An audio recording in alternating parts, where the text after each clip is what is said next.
Okay, we are on. We are on. Just waiting for a couple people to come through. Let me make sure all the settings are right. Hey, everybody. All right, all right. Yay! Okay, okay. We're rolling, we're rolling. Hey, how's it going, everybody? This is April, and my channel is under Pisces Moon Goddess, and I'm here to talk to you guys about the eclipses. Hello, hello. Hey, hey, Apples. Thank you for tuning in. Yay, I'm excited. Hey, David. Muriel, oh my gosh. I think we chatted earlier, didn't we, girl? Oh, okay. You know what? Okay. I hear you. I hear you. Hey, Nubia, thanks for tuning in. Okay. So some of the homies are here. All right, guys, thanks for tuning in. So once again, this is April, and I'm going to talk to you guys today about the eclipse is coming up this coming Monday on August 7th, 2017. It's going to be exciting stuff. So I'm going to do horoscopes for every sign for the eclipse, including quads that I intuitively pulled for every sign. But also I have a few cards that I didn't intuitively pull. I just pulled up. I just went through and saw ones that are in different decks of mine that kind of describe the energy of the eclipse. So there's a lunar eclipse coming up, and it's at 15 degrees of Aquarius. So the lunar eclipse, it means that it's a full moon. So that means that the moon is in one sign and the sun is in the other. They're opposing each other. And everybody already knows full moons are famous for people getting a little crazy. You know, people like the hospitals are busier, the police department's busier. It's all because there's such a heightened emotion and tension in the air during full moons. So imagine when there's an eclipse, it's like 10 times that as far as the intensity. But it doesn't mean gloom and doom. And I was reading up on some stuff on the eclipses earlier. And I guess, you know, way back in the days, like centuries ago, they said that the eclipses were symbols for death and destruction and all this stuff, which, okay, I'm sure that stuff can happen, all right? But that's not the only thing. They were like omens and everything. So that's why a lot of people get, oh my God, about the eclipses. But, you know, and for good reason, though, because they do bring about big changes, significant life changes. And so, yeah, so they do bring about big life changes, though. And in astrology, this is what we take a look at. We take a look at what changes they're going to make for you specifically in your life. So what I'm going to do is I am going to go through all the signs with the cards and with the astrology. And also, I do have an opportunity for some Q&A at the end regarding the eclipses or just astrology in general. And also, I do offer right now, you can still grab yours. It's at a good price. Personalized eclipse horoscopes on my website, which is indigomoonastrology.com. And they're only $25 per eclipse, where I take a thorough, detailed look at where exactly by the degree the eclipse lands in your chart, what planets it makes an aspect to, what are the ruling planets of what that it, you know, like every area of life that can be affected and changed by a huge event like an eclipse. I take a detailed look at that. I may even throw in some asteroids, you know. So those are only $25 once again on my website. I have the lunar eclipse on the 7th and also the solar eclipse on the 21st. Both of them are offered as a service to take a look at. Don't mind my husband on his stupid ass video game making these dumb ass noises. I'm so sorry. But and also I offer both eclipses, your own personal reading of both of them together for only $45. So go check it out.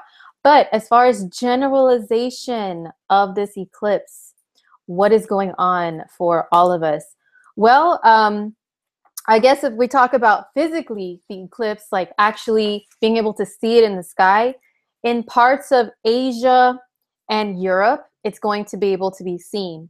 I don't know who's all tuning in from where. I think mostly just my US peeps are here right now.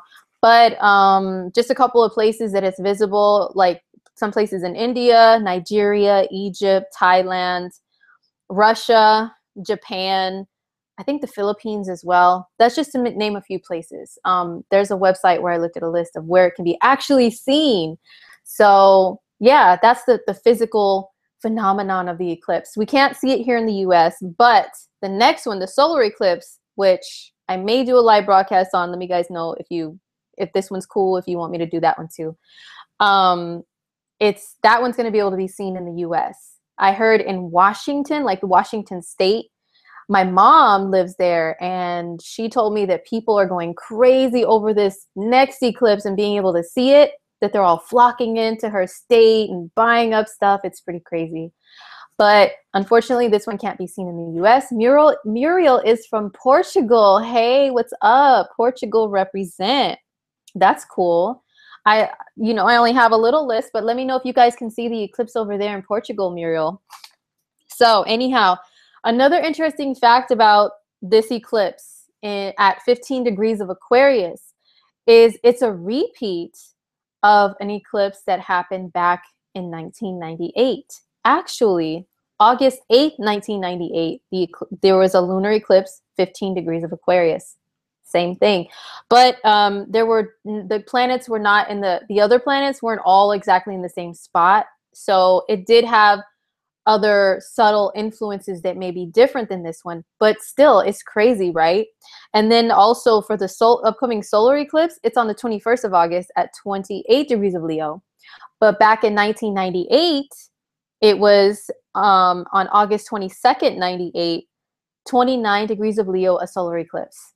Crazy. So this is a repeat of 1998, of August 1998, almost exactly. So if you were alive back then, think back to those days, that summer. What was going on in your life? What was happening that whole year actually for you? What changes happened that were significant in your life?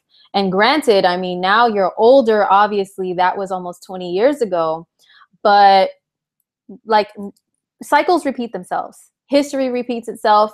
In astrology, we see it through planetary cycles. So if anybody is old enough to remember 1998 in August, let me know what was going on and what part of your life was affected in a big way. I'm trying to think back because, yes, I was alive back then. And I just know that at the end of that year, I was pregnant with my oldest son. So now I'm like, ooh, I don't need any more kids. So I'm too old. I'm too old now. So no more kids. Hopefully that's not a repeat. But also there was a lot of huge shifts internally. I know that I was going through. I was adjusting to adulthood, and all of that stuff. So yeah. Tevin says in 98, he was too busy playing Nintendo. You know what, Tevin? I was still playing Nintendo too. Okay. I was playing the original NES system, even at that age back then in 98. I was still trading games with my coworkers at my job at Taco Bell. Metal Gear was my shit. So was like, oh my gosh, Rambo. I mean, there's countless games. We were switching around, Super Mario 3. So yeah, I was right there with you, buddy. Just a little bit older, a little bit. So anyhow, yeah, if you do remember back then, if there were any big changes, it might be happening in the same area of life for you with this upcoming eclipse. So Diddy Kong. Oh, Diddy Kong. That game was fun. I used to play that, I think, on the PlayStation or the Super Nintendo. I can't remember. And my son really loved that game too. Anyhow, so the eclipse is in the sign of Aquarius. It's in the sign of Aquarius, right? What is Aquarius about?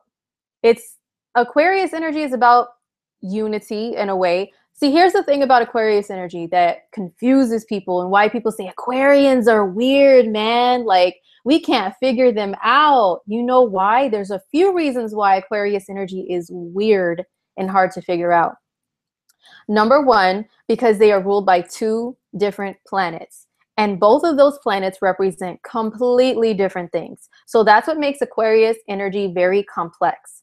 The ancient ruler of Aquarius is the planet Saturn. And I call Saturn old man Saturn. He is a old, cranky old dude who only wants things to stay the same way all the time.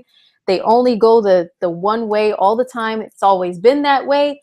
And that's the way it's going to be forever. And if there's anything outside of that, then it's like, no, you're not supposed to do it that way. That's the energy of Saturn. Now, the energy of the modern day ruling planet of Aquarius is Uranus. And Uranus is totally opposite. He's like, you know what? I go my own way. I do my own thing. I don't care about your old ass rules and regulations. Rules? What are those? Nothing that I care to pay attention to. I just walk to the beat of my own drum, so to speak. So that's the energy of Uranus. Uranus is quirky and out there. It's unconventional. And then Saturn is very conventional. It's like conservative and like, you know, it rules the military and all that stuff. And then Uranus, it rules the weird. I mean, the weird and the outlandish and the unexpected. And when I think of Uranus energy, you know how I said Saturn's like an old, cranky old man sitting there with his pipe in his office with all his old books of history and law and shit behind him?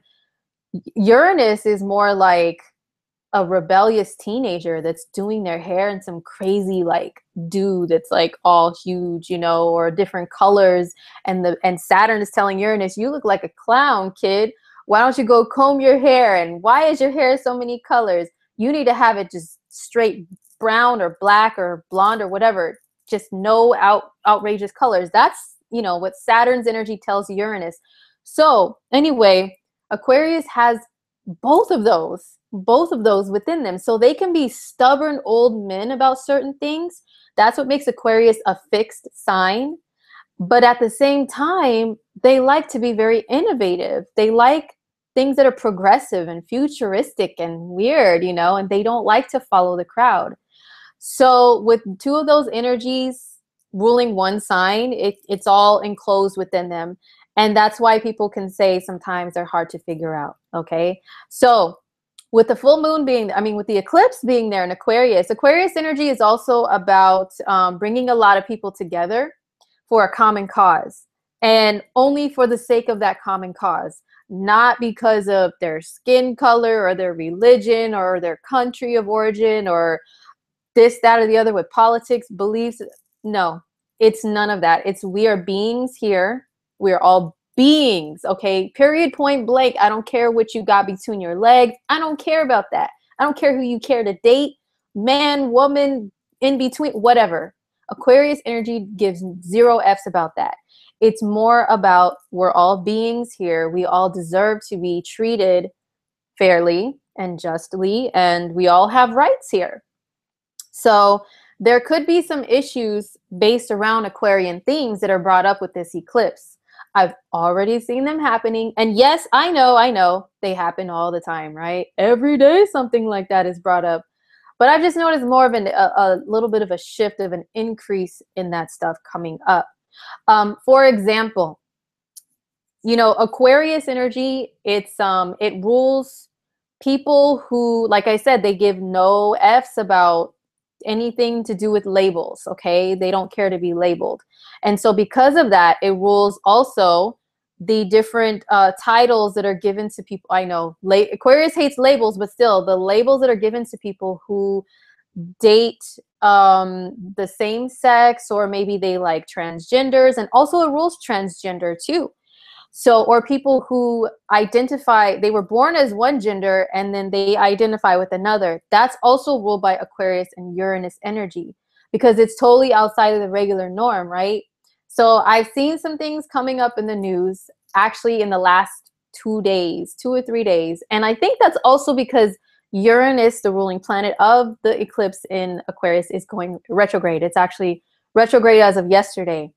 And, you know, I pay attention to a little bit of stuff here and there. I watch stuff like, okay, am I frozen on here? Never mind. Okay, so I watch The Breakfast Club and, you know, the hip hop and urban radio station interviews that they have on YouTube. I listen to those all the time, okay? And interviews with artists like from Vlad TV and Complex and stuff like that. I watch all of those. So that's that's the main news I keep up with because I'm a lunar Piscean and I'm into music and stuff, and I want to block out all of the other ugly stuff of the world, you know? So that's mainly the news I pay attention to. But have you guys heard about the Breakfast Club? They got dragged by a lot of the transgender community because they had a comedian on there who cracked some jokes that weren't real. They were kind of like a little too edgy, and people took offense to them. So they dragged the Breakfast Club, mainly Charlemagne. Oh my gosh, did you guys? Yes, in Shade 45, I watched that too. Yes, with Sway in the morning. Yes, yes, yes. So did you guys hear about that? Anybody that's watching? So, but the thing was, it's like the Breakfast Club hosts, they weren't the ones saying that stuff, but because a guest was on there talking about transgenders in a negative way, everybody's like, boycott the Breakfast Club. That's some Aquarian stuff right there, because the people who are represented by the energy of Aquarius, they're demanding that they're right, you know, that they are respected. Okay. So also the singer Bobby V, or Bobby Valentino, he had to change his name from Bobby Valentino legally as an artist because there was already a Bobby Valentino, I think in like another country or something, like in England, and he's American. Anyhow, so Bobby V, he got caught. He got caught with a transgender woman who was trying to extort him out of money by catching him on video, right? And here's the thing. Bobby's not denying anything. He's not denying that he's into transgender women. Nope. But the thing is, why should he? That's also a question that's being brought up by Uranus retrograde and by the eclipse in Aquarius. Why should he deny, or, you know what I'm saying? Why should he? If that's his preference, look, we're ushering in the age of Aquarius. A lot of people don't like it, but this is a time where, yeah, the standard, the Saturnian standard of you're male, you're female, that's it, period, point blank. It's being broken. It's being broken by Uranus, by the age of Aquarius. We're ushering it in. And Pluto is still hanging on in Capricorn, boy. It's still trying, but you know what? The age of Aquarius is coming through, and there's nothing that, you know, old Capricorn energy doesn't like it, but there's nothing you can do about it. It's still going to progress.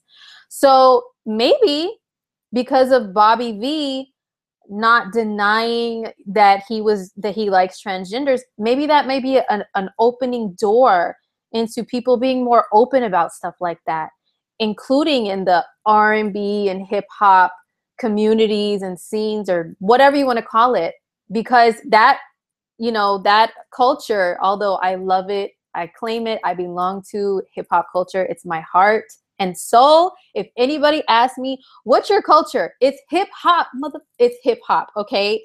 But still, it's like still very old school, misogynistic in a way, very masculine, to where people are clowned for stuff like that. You know, men have been getting caught up in that type of stuff for years, but maybe now it won't be such a big thing when it comes to, you know, the age of Aquarius coming in. It's just like, oh, well, they like what they like, you know. My co-host of some of my podcasts, Rabina Rastaban, she has a channel here on YouTube as well, and she broke down some numerology and astrology about Bobby V to see, does he really like transgender women? And yes, he does. According to his astrology chart, he sure does. She breaks it down, but I'll just tell you a tidbit. He has Venus in Aries, and he has Eros in Aries. Eros is an asteroid that rules very strong animalistic attraction, right? And Aries is uber masculine energy.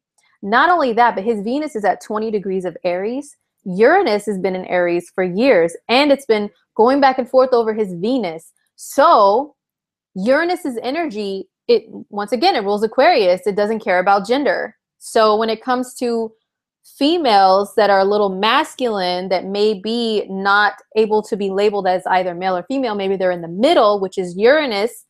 Yes, he does. And so what, you know? So that's just a couple of things that I've noticed that's been coming up. I mean, yeah, that's come up with the building energy of the eclipse, pardon me, in Aquarius. And then its ruling planet going retrograde. So you guys, we might see more of that stuff. We might see more breakthroughs in some age of Aquarius stuff, you know, coming up. I can't recall. I didn't actually research like in the eclipses in 98 if there was any significant impacts like that. Probably just more with like the technology side of Uranus energy and Aquarius energy. I think the eclipses back in 98 helped to usher in more of that. I'll have to do some more research on that.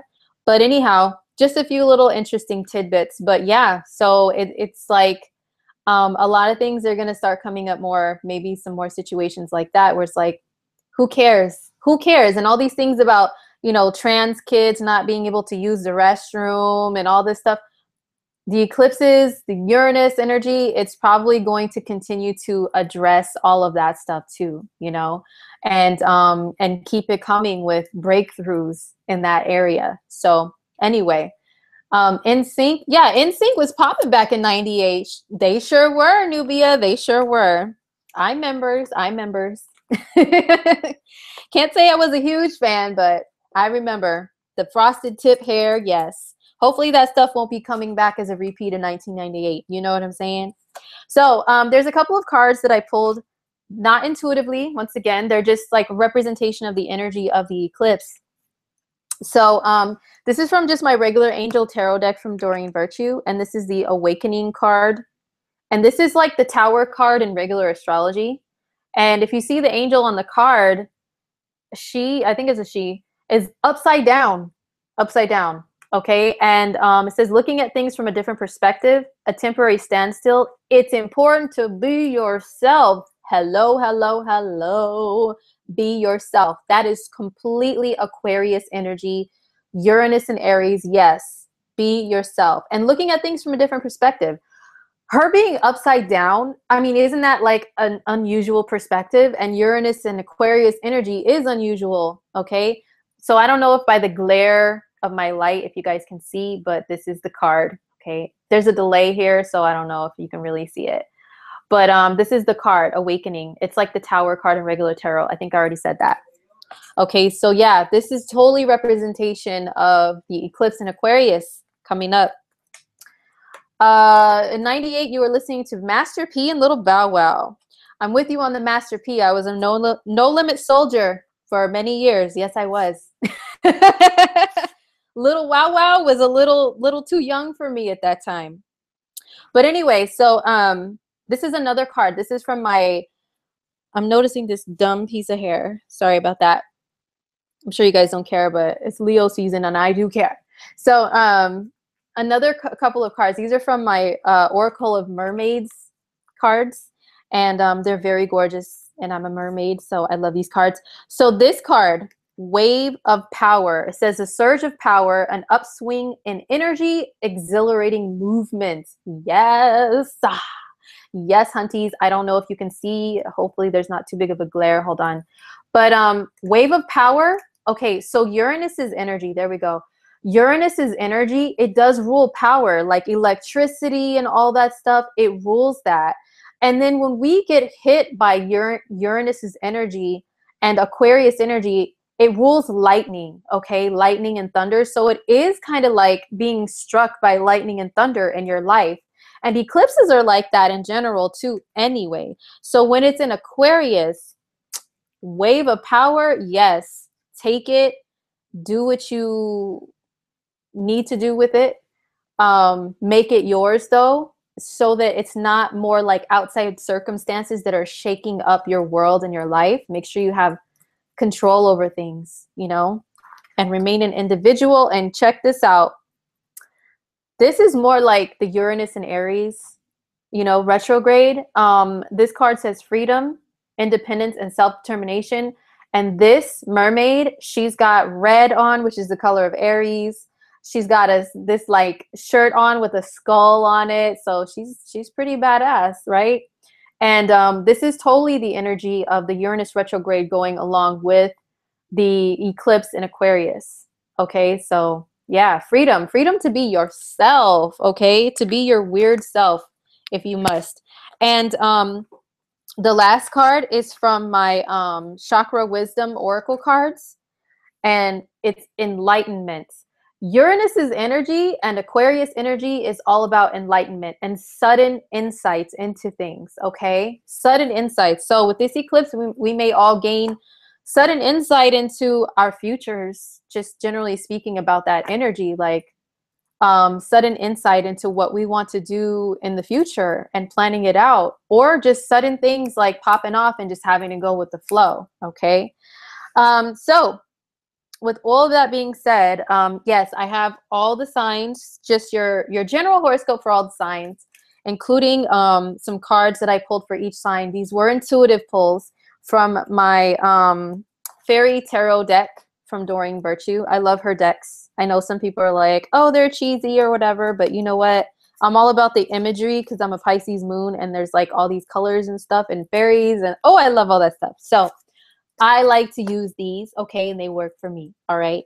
So anyhow, let's start with the sign. Let's get on with the sign. So for the sign of Aries, how is this eclipse affecting you astrologically? Okay, so first of all, Aries, this moon, the full moon eclipse, the moon is in your 11th house. This is the house of friends and your tribe, your fellow aliens, your like-minded peeps that you hang out with, you associate with, that you have similar interests, similar causes that you go after representing or whatever, okay? So it's your group of people that you associate yourself with.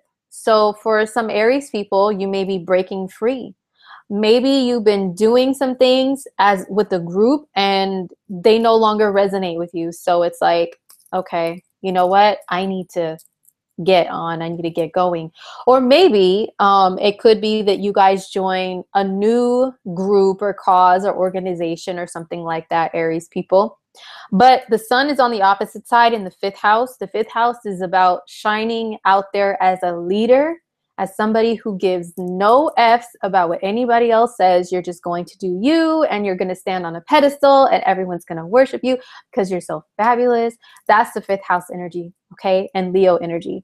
So there's an opposition there between those two things for Aries people. So it's like, are you more of an individual or are you more of a group person? Okay, and Aries are usually very headstrong and me first, and they do their own thing anyway. So, you know, maybe it's calling you guys to be a little bit more of where the moon is at, where the eclipse is at in Aquarius, and be more like group oriented, okay? Maybe it's calling you to do that, but maybe it is a letting go of something, especially because the South Node is in Aquarius too at the same time. And that's kind of the direction you should be moving yourself away from. So maybe for you guys, you know, it could be either or letting go of negative tendencies of wherever the South Node is at. So it could be something involving groups of friends for Aries people that's going to change for you guys. So there were 2 cards that came up for Aries. You guys are the only sign where there's 2 cards that came up. First one that came up is the 3 of Winter, and it says, reach out to others for comfort and love, okay?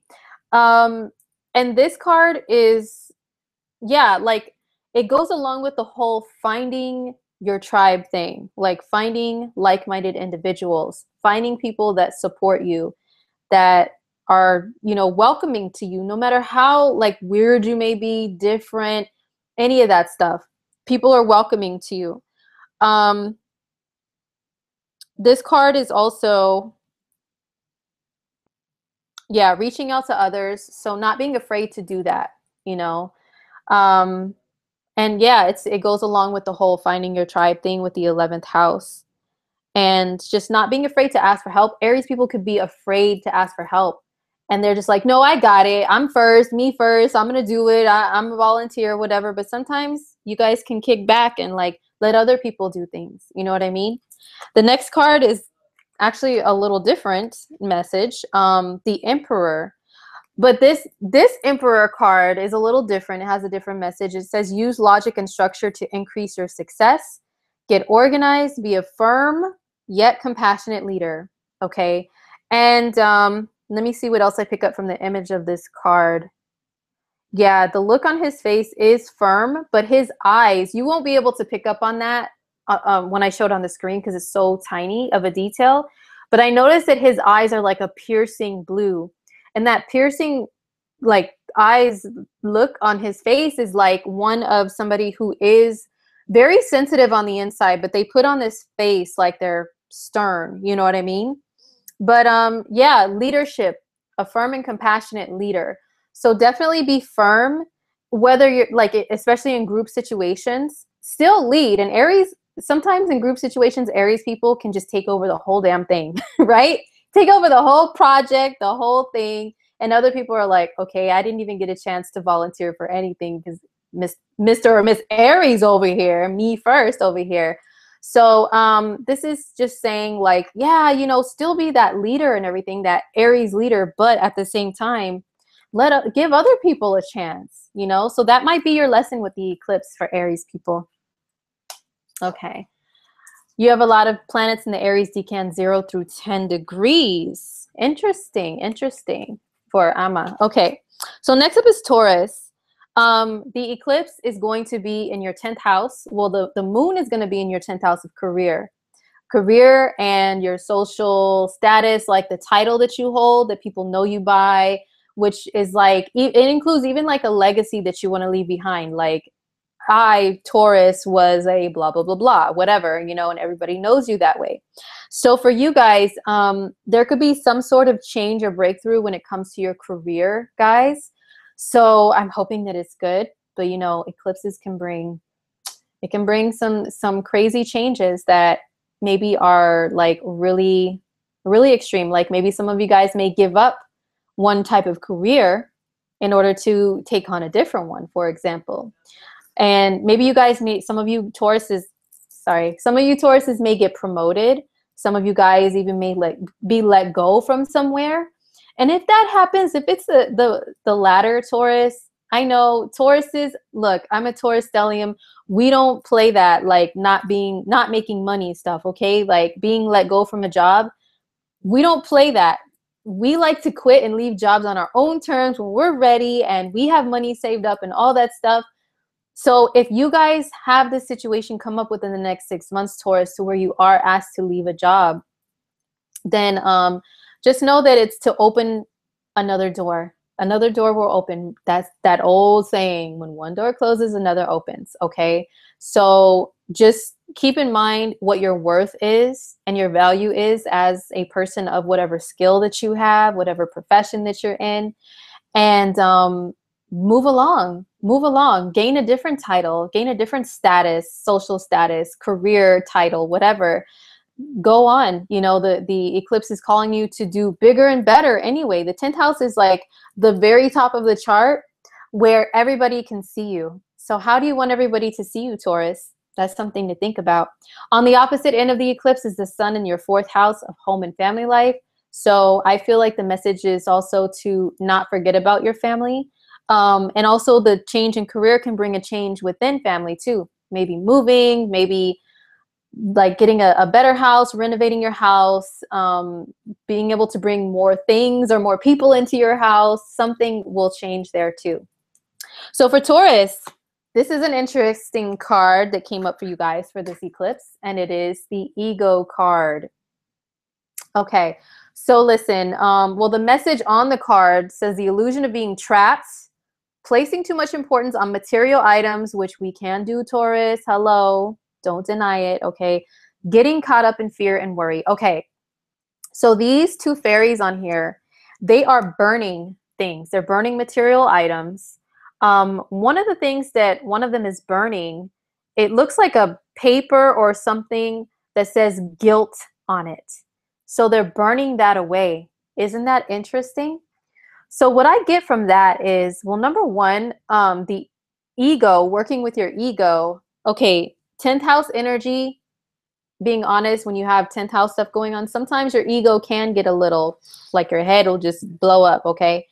And you think that you're the top dog, and maybe you're not, you know? So that's one part of the lesson, is you may get knocked down. Your ego may get knocked down because of this eclipse. Maybe something happens to where, like I said, you have to get let go of from a job or something. But also the illusion of being trapped, part of the message of this card is, once again, Remember your value and your worth, okay? With what you want to be known as, your career, all of that stuff. So make sure that whatever career stuff is happening, you remember what you deserve and what you're worth and your value and your skills and all that stuff. So if you have to move along in career, whether it's take a step back to start building up again, or you have an opportunity that's brought you to be promoted, don't doubt yourself so much, Taurus. Just don't. Just take it and go for it. I feel like that's also a message here. And placing too much on material items, we do that anyway, Taurus. That's already a struggle for us, isn't it? So just take that message directly as what it says, okay? All right, so the next sign is Gemini for the eclipse on August 7th. How is it affecting Gemini people? And oh yeah, I have to remind you guys, this is for sun, moon, or rising signs, okay? So check all three to see what applies to you. All of them can apply at the same time, believe it or not. So Gemini, the eclipse is happening in your 9th house, okay? So the 9th house for Gemini, this is your house of grand opportunities, of optimism, and of believing that you can do anything, you can achieve anything, you can go anywhere. You're a citizen of the world. You're not just a citizen of your little, you know, area that you live or whatever. You may want to represent wherever it is that you live, but what about the rest of the world? Like, what about exploring that? You know, there's so much beyond your little circle, your neighborhood, what your neighbors are doing, what those neighbors are doing over there, what so-and-so hanging out on the corner did. There's so much beyond that, Gemini. So this eclipse is going to help you to see that and to usher in maybe some new opportunity to get out there in the world, whether that be by career, schooling, furthering your schooling, traveling somewhere different that's at a long distance, okay? Or you just learning something on your own, like your mind just opening up on your own, maybe by you being self-taught with something, starting to read. Actually sit there and read, which I know Geminis, it's very hard for you guys to do that, to sit in one spot for a long time and read long books, lots of information, take it all in. You like bits and pieces of things, and you know, so I know it'll be difficult, but this is something that you're going to be pushed out of your comfort zone to do, because Gemini, you guys are the 3rd sign on the zodiac wheel. So with this being 3rd house energy, is like Gemini energy, okay? But the moon, the lunar part of the eclipse, is in your 9th house, which is opposite of you guys. It's like your opposite sign, Sagittarius. So you guys are being called to be like your opposite sign pretty much, which is seeing more life in like a broader perspective, in a big picture perspective, okay? Rather than worrying about what the people around the way are doing. What's going on in other countries? Let me go over there. Let me check it out. You know, other cultures. Let me see what they live like, you know? And yeah, someone's saying research. Yes, Deja, she's a Gemini rising. So she is attesting to this research, investigation. Well, investigation is more Scorpio, but still researching things, learning a lot more, furthering your mind. So the card that came up for you guys, Gemini, is the Knight of Autumn.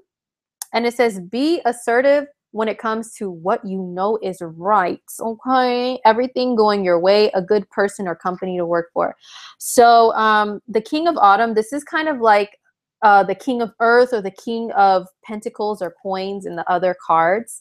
And so this is a person who is very accomplished and confident, okay? Now, going along with the messages that are written on the card, which I don't always do, but sometimes I like to, especially since I'm still getting to know this deck because it's my newest one. When it says be assertive to what you know is right, see, the 9th house is also about being opinionated and sticking to your opinions and your beliefs and not being afraid to speak out on them, okay? And I know Gemini can talk and talk and talk. I know you guys already do that. But you guys can kind of change and switch things up a lot, especially like when it comes to other people that you're around. Like, oh yeah, that's cool, I agree with you, yeah. When really it's like, no, you really have a different opinion or belief on something, so you need to stick to that and let that be known. The truth, it's all about the truth, Gemini. The 9th house is about truth.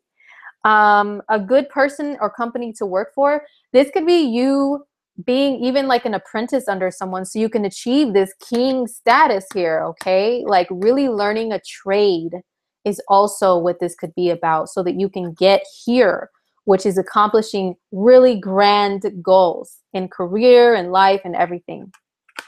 So that's for my Geminis. So for the sign of Cancer, the eclipse is landing in your 8th house. The moon part of the eclipse is in your 8th house, which is, this is a few different things, okay? I got to plug in my phone charger. I always have to plug in a charger when I do these, don't I? So for Cancer, sorry, I can't see. Okay. So for Cancer, what this means is the 8th house where the eclipse is at. This is an intimate relationship, taking things to the next level. It can definitely mean that within the next several months. Maybe some of you guys could have been like closed off towards that type of love because you are the sign of the crab that has the shell, right? So because the crab has its shell, if it's been hurt in any way, it can put that shell, like really hide inside that shell and not let anybody in. Even though Cancer is a sensitive sign, it's very intimate, it's into intimacy and everything. Some of you guys have to kind of work with yourselves deep within in order to release maybe some old fears, or, you know, the 8th house is like merging with another person, bonding with them, merging with them, okay? And what happens in situations where you have to separate from somebody that you merge souls with? If any of you have been in that situation, you know it's not easy. It's not easy. Like, you have to literally detox from being with somebody that you had that type of a bond with and get their energy out of your energy field. And it could take a long time. And part of that could be sometimes merging souls with another community. You also live with this person. You live with them.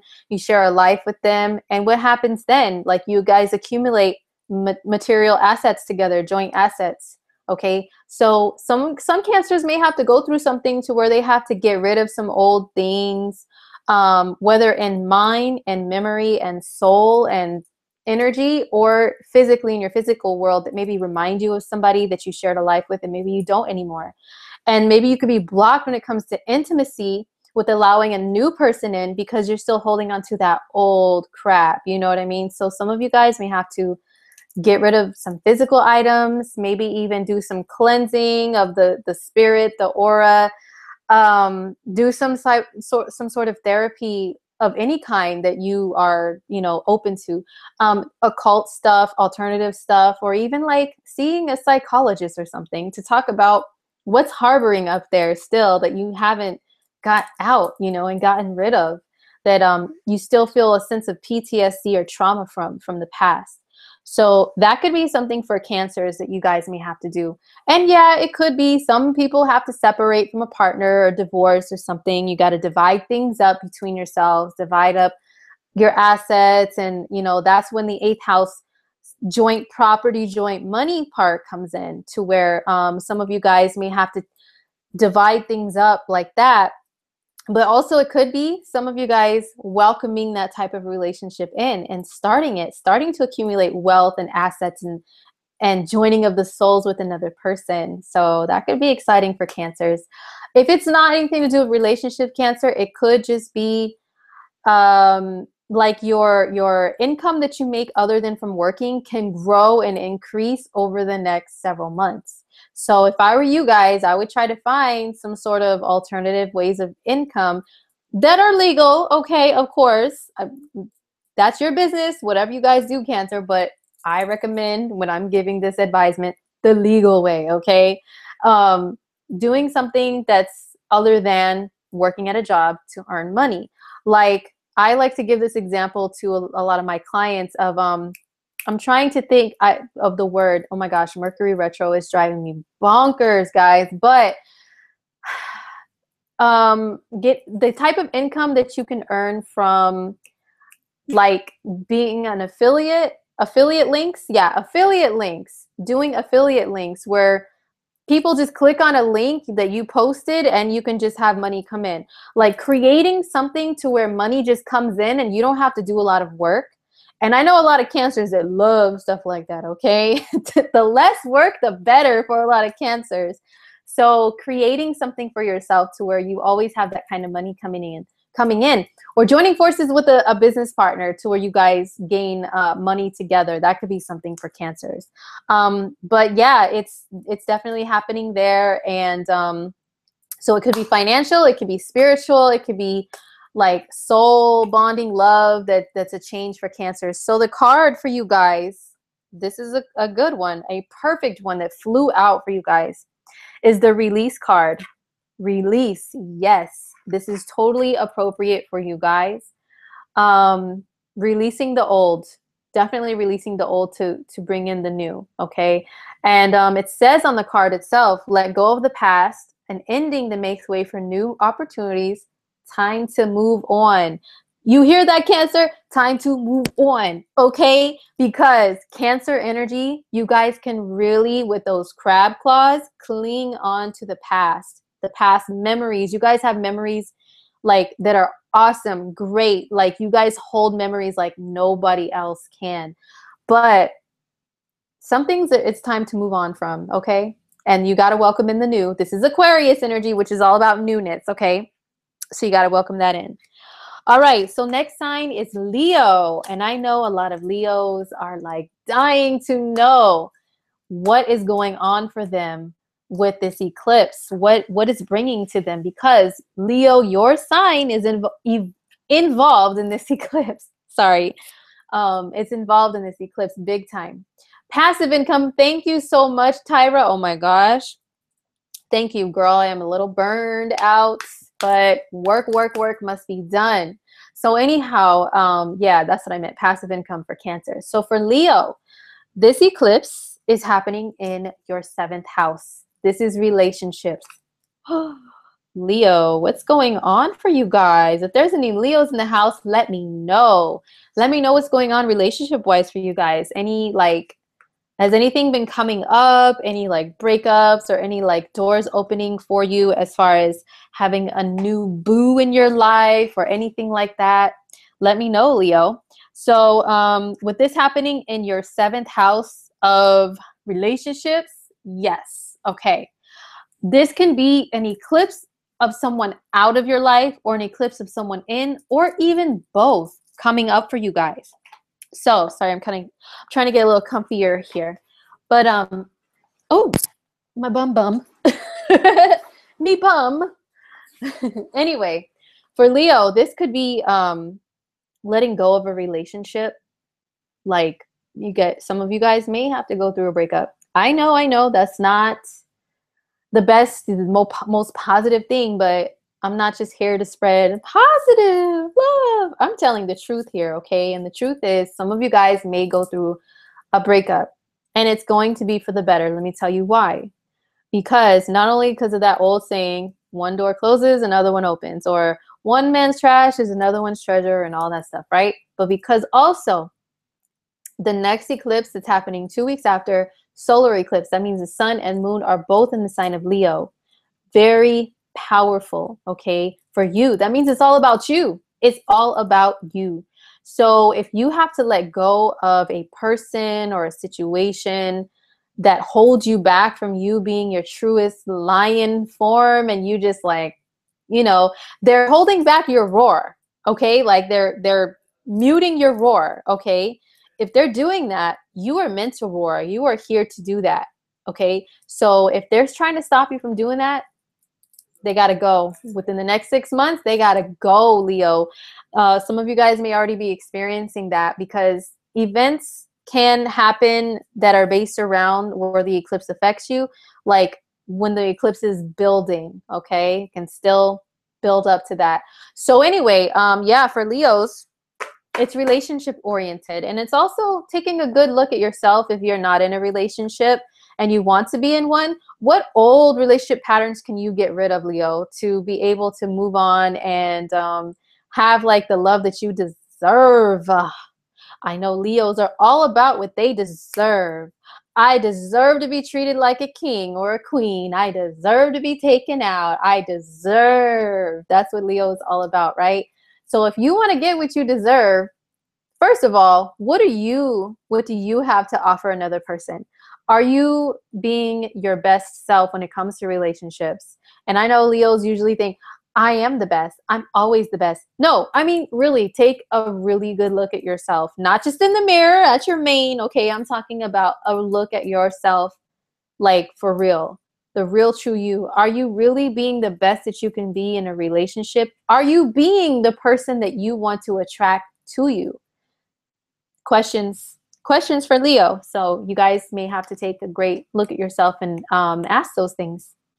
So that way, if you do want to be in a relationship and you're not, well, you know, you what are you gonna do? What are you gonna do? What can you do for another person? And I know a lot of people, a lot of Leos are like, and then trust me, I have Leo friends, close friends and family members. So I'm not just trashing a sign or anything like that.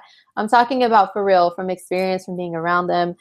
Leos can be like, oh, what can this person do for me? What can they buy for me? Where can they take me out? And all I have to do is sit and look pretty or look handsome or nice or whatever. That's my only job. And then they're supposed to serve me because I'm me and I deserve it. That's great and all, and I'm sure a lot of you are great people, but at the same time, what do you have to bring to the table? Dun, dun, dun. What have you done for me lately, Leo? That's what your potential partners would be asking you. All right, so the card that came up for Leos.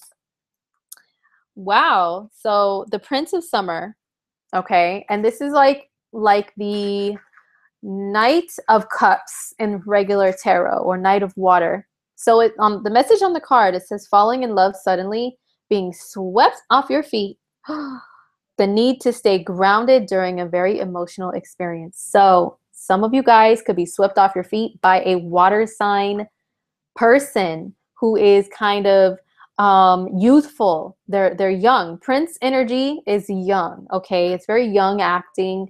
So this could be yeah, some of you Leos actually finding love with a youthful person who has a little bit of a sensitive side to them, and maybe they'll cater to your needs and all that stuff. But and yeah, maybe they may sweep you off your feet to where you're like, oh my gosh, I've never been treated like this. Like I've had people buy me this and buy me that, but actually pay attention to me and my heart. I don't know if I've had that. So this person may be that type of person. But it's also cautioning you to not get too carried away by this person. If this applies to you, Leo, don't get too carried away, okay? They may be wonderful and everything, but also can you handle their sensitivity is another thing. Can you, if they're a sensitive person, can you handle that? Or are you going to trample all over that and get impatient by it, you know? Are you going to be able to reciprocate back to them the sensitivity and the compassion and love and everything and the attention that they're giving to you? That's another question. So, but yeah, some of you guys may be welcoming in new love or a renewal of love within an existing relationship. So that's pretty awesome for my Leos. Okay, so next up, and I think I have an eyelash like disconnecting itself. Oh my gosh, really? Like right now you got to do this? Okay, I'm not going to buy this brand ever again. I got one eyeball. Okay, one eyeball. Work with me here. Okay. All right, guys. So next up is Virgo. So this moon is interesting. This eclipse is interesting for Virgo because it's happening in your 6th house, which Virgo is the 6th sign on the zodiac wheel. So this is like Virgo themed stuff that's popping up for Virgos. So your Virgo-ness is calling for like a change or a test or something of some sort. So what does this mean for Virgo? Okay, so an eclipse in your 6th house. This could be for some of you guys, like Virgo always gets in like these cycles and these habits and routines because you're the sign that rules that. And sometimes it's hard for you guys to get out of them. And sometimes it's hard for you guys to pull yourself away from things like work and things, you know, and actually take time for yourself or just take time out in general away from all of that stuff. A lot of Virgos are very workaholic people. Some of you guys can go, go, go, go, go and like wear yourselves out because you're sacrificing yourself so much for the sake of getting things done or being of service or something, you know? So this eclipse is going to tell you to maybe change some things up with what you're doing as far as your work or what you do on a daily basis, that you're like, it's like a constant like routine or habits that you have. This could tell you guys also to let go of some bad habits that are concerning your health. Some Virgos may have a health issue that's brought to the light, and you guys need to pay more attention to it. You guys need to do something to take care of it a lot better. Some Virgos, it could be that, yeah, you just need to take care of yourself better. And you need to change up your routine, switch things up with how you do things on a daily basis. Some of you guys, it could mean a new job because this is the house of work. So you guys are all familiar with the sixth house energy because it's work, work, work, work, work, right? So for some of you guys, it's a new job. If your job has been making you sick, Virgo, yes, okay. This is the time to maybe let go of that job. You know, if you've been working a lot of overtime, they don't appreciate you there, Virgo, just get out. But also some of you guys do need to chill. Some Virgos do need to chill. You guys can really like go and go and go and overdo things. And then what happens? Like I said, you burn yourselves out. A lot of Virgo energy people, they don't even stop to get a drink of water when they're working. That can be me sometimes. I'm a sixth houser. I get it. They don't stop to feed themselves, nourish themselves because they want to complete what they're I keep fighting with this damn headphone, but they want to complete what they're doing, you know, because the symbol for Virgo for you guys is the letter M, and it has like a tied in, right? And so that's because Virgos cannot stand loose ends to be hanging around. Cannot stand for things to be untied. I mean, if you're a Virgo and you've ever been out in public and you've noticed somebody's shoes are untied, doesn't that irk the hell out of you guys? Or one of my best friends is a Virgo moon, and she always says one of her things is when she's walking around and somebody's tag is hanging out of their shirt, she can't stand that, right? So what she does is she has to fix it. Virgos cannot leave things undone, unfixed, tied, untied, any of that stuff. So because of that, you guys can keep going and going and going. And what I call the hamster wheel, that hamster wheel, man, Virgos, notorious for that. So with all that being said, take a chill pill, Virgo. You're going to have to find some time to relax, take care of yourself, take care of your spirit, your mind, your body, your soul, all that stuff within the next 6 months. That's what the eclipse is telling you. So do some sort of cleansing, detoxing, letting go of an old habit.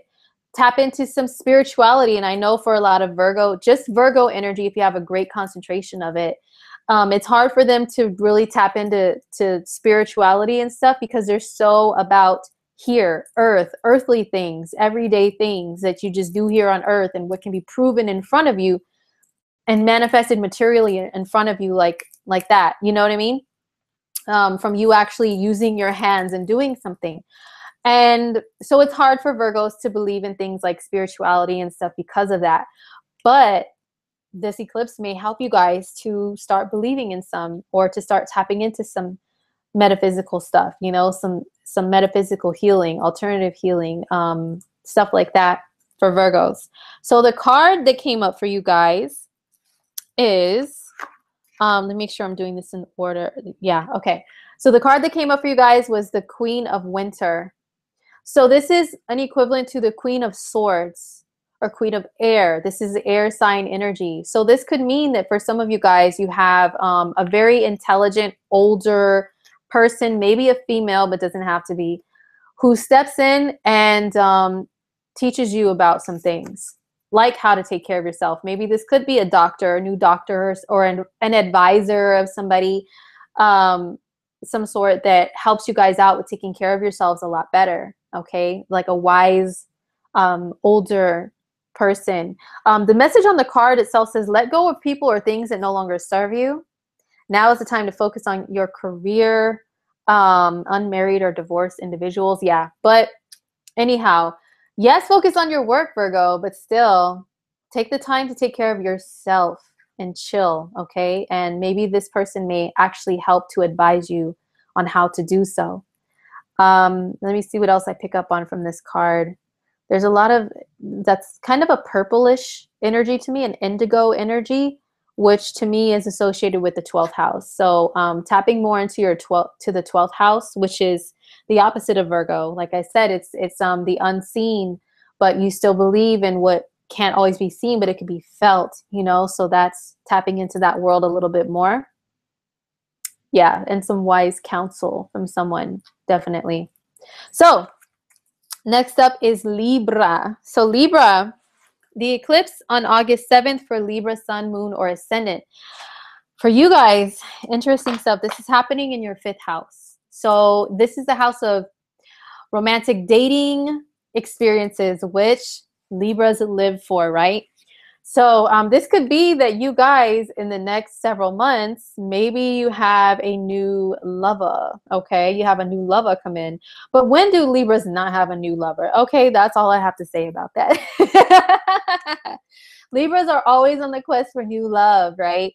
But you guys may have something more, you know, seriously come up, or maybe you might have to get rid of somebody.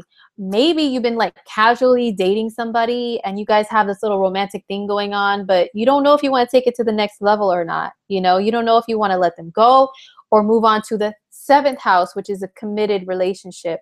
So some of you guys may have to make that decision with like a love interest that you have, that you've been dating, or maybe cut them off. Maybe you have like somebody who's a little cray-cray, a little crazy, and you need to tell them, you know what I mean?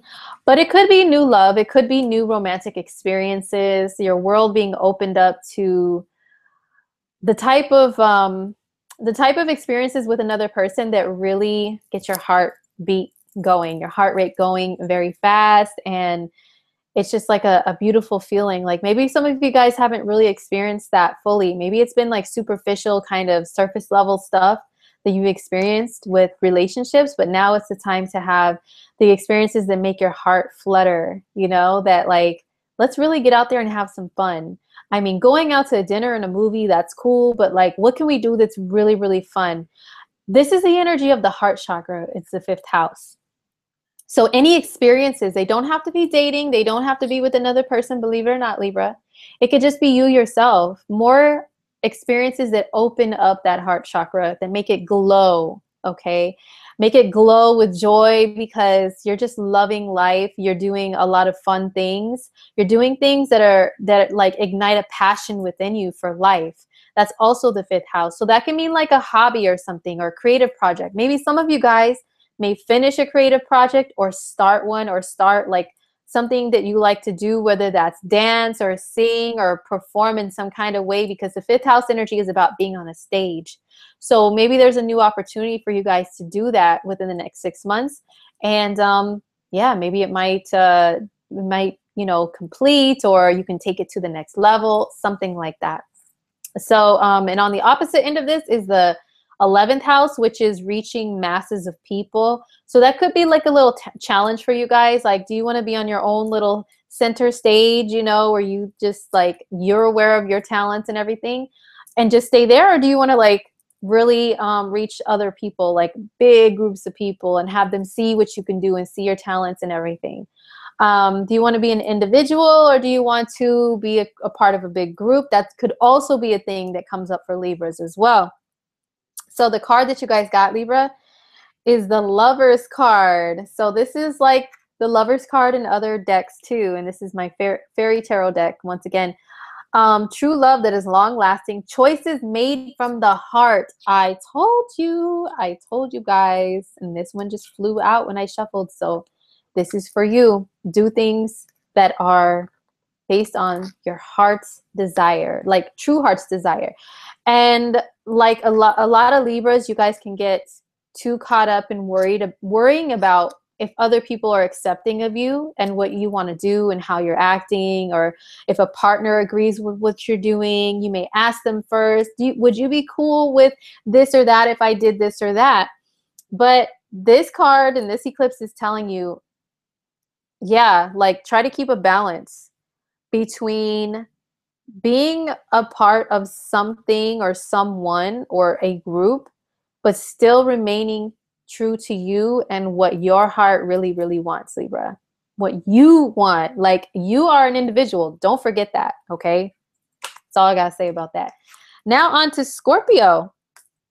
So Scorpio, sun, moon, or rising, the eclipse is hitting you in your house of home and family. And as a fellow Scorpio, I've been trying not to be paranoid about that because it's hitting my fourth house of home and family too. And for me, this is how it's been playing out personally. It's more like my kids are growing up and I'm realizing it. And it's like, oh man, like fourth house can be nurturing and motherhood and all that. And it's really hitting my heart, man, that these guys are growing up.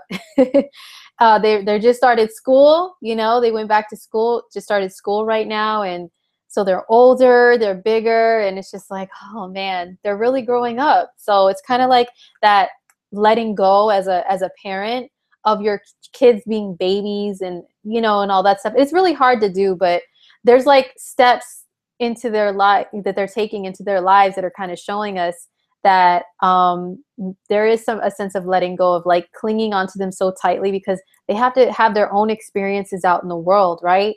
So that's how it's been affecting me as a Scorpio rising. So how else can it affect you guys? Well, some of you guys could move. Some of you guys really will not be able to stand where you live anymore.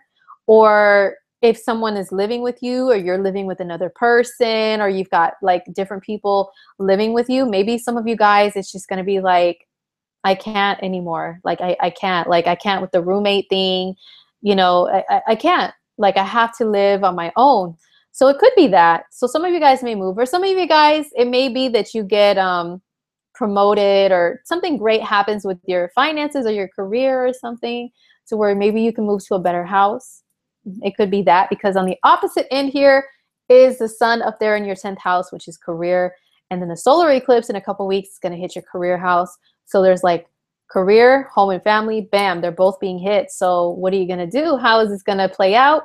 I really hope it's positive for my fellow Scorpions and for me.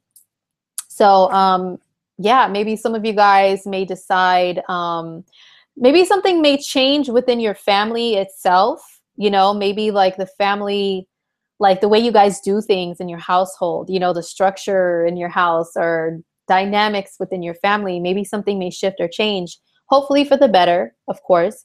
But it could manifest that way too.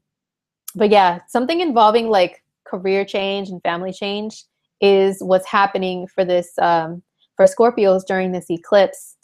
I'm trying to think of anything else.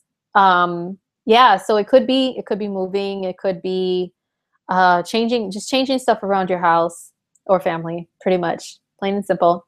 So the card that came up for Scorpios is life experience. Having a little trouble there. Life experience. Okay, so it looks to me like the fairies on this card, he's pointing at a door. He's pointing at a door and he doesn't really know where it's leading to. There's like these steps leading up to the door. He doesn't know where it's leading to, but he's pointing there like, I'm going to go there and I'm going to check it out. The message is written on the card, says, let go of belief systems that no longer work for you. An important life-changing event, a situation that leads to significant opportunities. Interesting for Scorpio. So this could be, like I said, like some sort of opportunity. And remember, the energy of Aquarius is like, it's very sudden and unexpected. And it's changes that maybe like throw you into a whole different world or circumstance. Like, whoa, I've never been here before. I've never been through this before. This is totally different.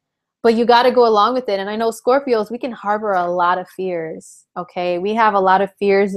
Like, we are the sign of like, ooh, we kind of get intrigued by the unknown. But when it comes to our own personal lives, the unknown is scary to us, you know? We don't really dig sudden, strange things happening. But there could be something that comes up. But this card, life experience, we got to take it as that. Take it as an experience. Take it as something to learn from and something to really take from, you know what I mean? And not just like curl up in a ball all paranoid and scared, you know? So let go of belief systems that no longer work for you. Okay, yeah. And I kind of feel like this more goes along with where the eclipse is at for you. It does have to do with your early childhood and your upbringing too. So if some of you guys were raised and like you didn't have the best childhood, and there were some things instilled in you by family, maybe this eclipse in the 4th house is telling you let go of that stuff because it doesn't do anything positive for you personally. You know, it's damaging to you, and it has been damaging to you for years and years and years. So maybe it's time to let that go. Maybe it could have been a family member that did damage to you spiritually, emotionally, mentally, physically, anything. And maybe it's time to forgive that too. That could be what the eclipse is about too, because that axis of the 4th and 10th house is also parents. Okay, 4th house, 10th house could be either or, mother, father, whatever, early childhood, whoever raised you. Okay, so there could be some forgiveness or just moving on, because maybe some of you guys may have to cut off a relationship with a family member too. That could be a possibility. Cutting off a relationship with a family member because they're toxic, or because you really just cannot get over what they did to you. So some of you guys may experience it that way as well. So that was for Scorpio. Now on to Sagittarius. So this eclipse is affecting your 3rd house. Okay, so this is just like Gemini. Sages are being called to do things that are opposite of you, because the 3rd house is like the 3rd sign on the wheel, which is Gemini. So this is more like being not always so focused on the big picture. And I know that's hard for you guys. Hold on, let me make sure my Wi-Fi cord is still good. Okay. I know that could be hard for some of you guys, Sagittarius, to not see things big picture. What are you asking me to do? Okay. So, but what I say by that is, you know, Sages are known as being the world travelers. You guys are the main ones that are world travelers, which is awesome. It's admirable. It's dope.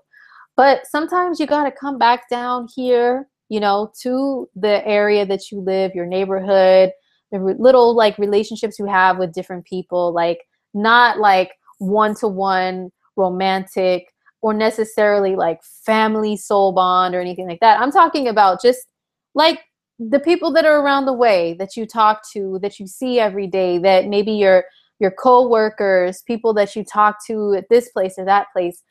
Maybe like actually spending more time here, wherever it is that you live. Like if some of you Sagittarius actually live in like one city, spending some time there, okay? Spend some time there, and not be so out there all over the place. It could be that for you guys. So that could be what you guys are doing, Sagittarius.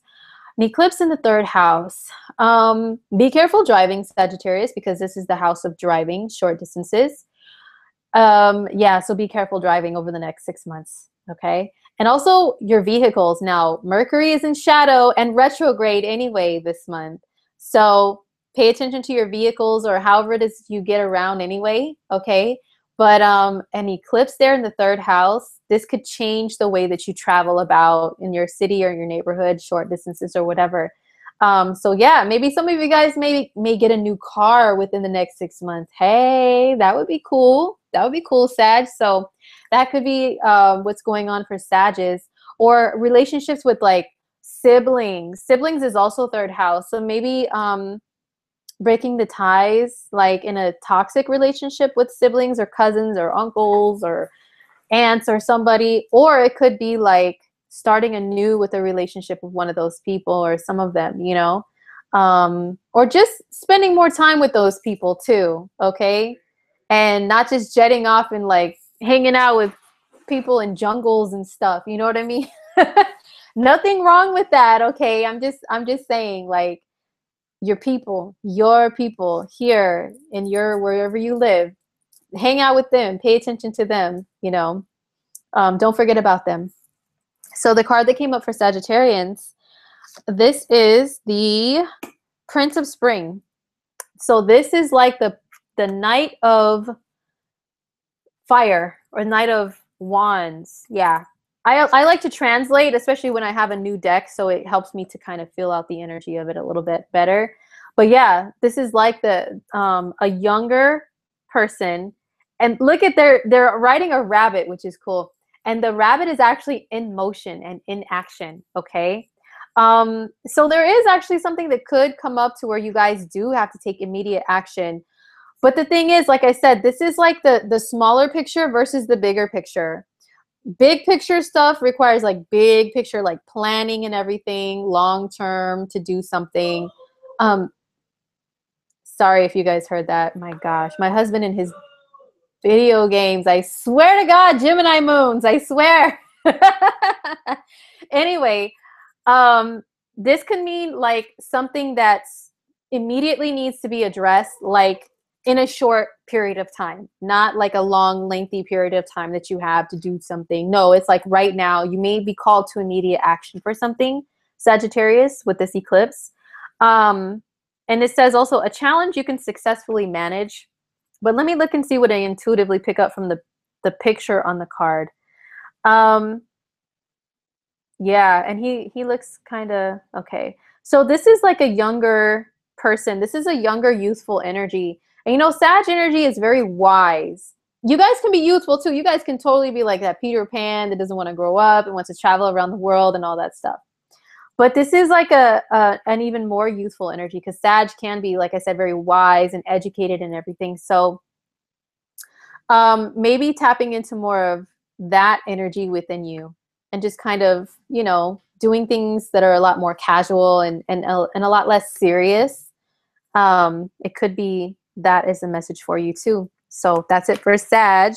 Now on to Capricorn. So Capricorn, the eclipse on August 7th for you guys, this is in your second house, which is your money. And ooh, let me get comfortable because Capricorn, you guys are an earth sign, and earth signs are all about their money, okay? They're about that money, honey, all right? So this is affecting your money. It's affecting your coins here. So for Capricorn, this could be a breakthrough in regards to how you earn money.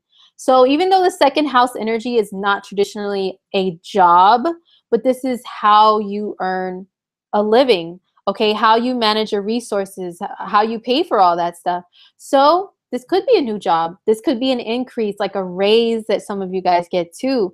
And I think it may be more towards that side of the second house energy that's affected because of the fact that you guys also have Jupiter up there in your 10th house of career, and Jupiter's been there back and forth, retrograde and forward since last fall, 2016. So a lot of Capricorns could have been having opportunities come up to advance within your career, and with that can come an advancement with your income. But for some of you guys, it may not be that simple. Nothing is simple in life when it comes to Capricorns, right? You guys are not about taking the elevator. You guys are all about taking the stairs, climbing that mountain. No matter how rough the terrain, you're going to get there, right? So some of you guys could have been knocked down from positions in career and job. But this is where that old tried and true saying goes, Cap, and you guys are all about that stuff. When one door closes, another one opens. So if you've been knocked down from an opportunity to advance in career and now you got to start fresh, maybe it could be something to where you climb and then you end up making more money than you made before. It could be that changes.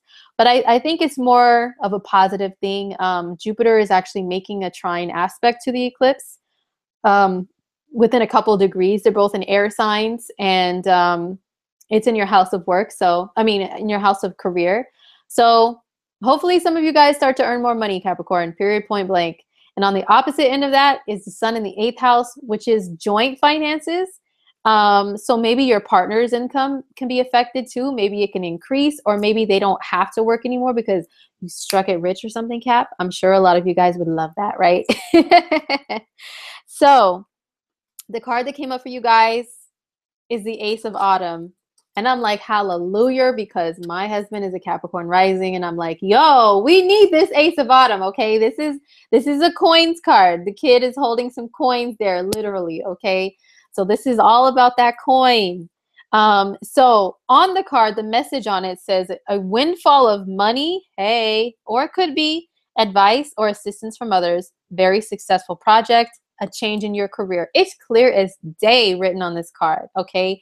And then the picture itself, ace cards, aces are like number 1, right? So they represent new beginnings. And then this has a child on it, which is brand new, young energy.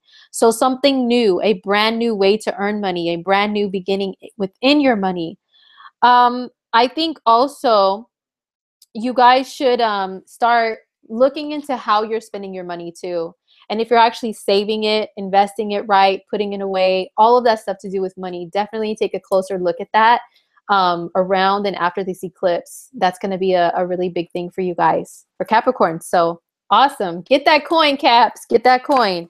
All right. So next up is Aquarius. So Aquarius, ooh, Aquarius, this is happening in your sign, this lunar eclipse. The moon is in your sign. The sun is in your opposite sign for Aquarians. What does that mean for you guys? So anywhere in life, you guys can have a breakthrough.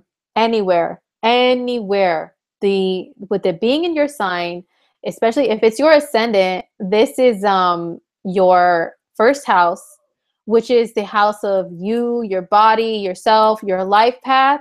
So maybe you guys can change anything with any of those things. Change your life path, the direction you want to go, how others perceive you, how you perceive yourself. Any of that stuff can change. Sorry. Any of that stuff can change right now with this eclipse, Aquarius. It could also mean because the sun is on the opposite end, which is your seventh house of relationships, maybe some relationships change or a relationship changes in order for you to be the best version of yourself. Same with Leos. You know, you guys are opposite signs, so this eclipse can happen this way for both of you guys. And it could be letting go of something, letting go of someone, also letting go of someone who may be holding you back from being your true self. Okay. Aquarians are all about being their true selves. So anything or anyone that holds you back, they gotta go. They gotta go, Aquarius. Some of you guys may drastically change your appearance within the next 6 months. Maybe do something completely crazy to your hair, change your makeup style, your clothing style, something. Even plastic surgery, some of you guys may get, but don't do it during a Mercury retrograde, especially not in a sign that Mercury rules like Virgo, okay? Just don't do it, Aquarius. But maybe after that, maybe some of you guys, this may be what you're doing, is drastically changing your appearance in some kind of way, or just taking a look at yourself, a close look at yourself and seeing how you can be a better person for you and to be a good partner in a relationship, or just overall just be a lot better person. With it being involved with relationships too, it could be like getting rid of like old relationship habits, thoughts, ideals, all of that stuff, Aquarius, in order to welcome in a brand new relationship that you deserve. Once again, because your seventh house is Leo, which is all about I deserve, okay? But same as Leo, are you being the best? Are you being who you want to attract in your life? If it comes to wanting a relationship, are you? So something to ask yourself. Okay. I'm just reading the chat really quick. That's cool. So for Aquarius, pretty much anything in your life can change, Aquarius. Anything. All right. And then Jupiter is making a positive aspect to the eclipse in Aquarius, to the moon part in your house, okay, in your sign. And for you guys, that's the ninth house to the first house. The ninth house is greater opportunity, and it's faith. Having faith that things are going to work out in your favor, and it's exploration of the world too. Okay, so just think about that, Aquarius. Greater opportunities may be coming to you as well. So this card came up for you guys, the Four of Spring. So this is like a fire energy of, wow, that's cool. Sorry, I'm just noticing something on the imagery here. So the card says, be grateful, you have much to celebrate, deep feelings of peace and happiness, a contented personal life. You know what? Eclipses can sometimes bring crisis, okay? Crisis. But so if it does bring crisis to you, Aquarius, just know that you can have something beautiful come out of it later. If not right this second, then later, okay? And this looks like a married couple to me, because of the traditional marriage gear of like a guy in a suit that's black, and then the woman with the white dress. She's wearing a silverish dress though. So it's a little unconventional, what you Aquarians are, but it still looks kind of like classic wedding getup to me.